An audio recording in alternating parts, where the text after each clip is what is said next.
Maximum মানুষের মোবাইলে কিন্তু অপ্রয়োজনীয় অ্যাড আসে। তো অ্যাড আসা কিভাবে বন্ধ করবেন সেটাই দেখিয়ে দিব এই ভিডিওর মাধ্যমে। ওকে, প্রথমে আপনি আপনার জিমেইল একটা ক্লিক করবেন। আপনার মোবাইলে যে জিমেইল আইকন আছে অ্যাপসে ঢোকার পর উপরে থ্রি ডট একটা ক্লিক করবেন জিমেইল আইকনে। ক্লিক করে দেওয়ার পর ম্যানেজ ইউর গুগল অ্যাকাউন্ট একটা ট্যাপ দিবেন। ওকে, ট্যাপ দেওয়ার পর ইন্টারফেসটা এরকম আসছে আমার মোবাইলে, আপনাদের মোবাইলে কিন্তু অন্যরকম আসতে পারে।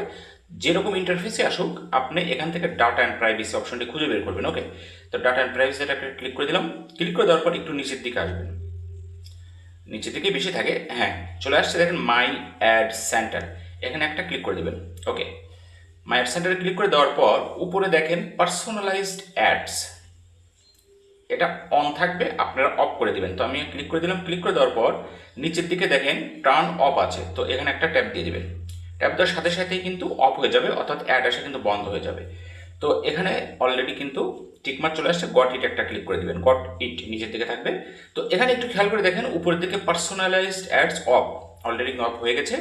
আর তার নিচে দেখেন বড় করে লেখা আছে পার্সোনালাইজড অ্যাডস আর অফ, অর্থাৎ আপনার যে অ্যাডগুলো আসবে আপনার মোবাইলে সেগুলো অলরেডি অফ হয়ে গেছে। তো এইভাবে আপনার এই সেটিংটা করলে কিন্তু আপনার মোবাইলে অ্যাড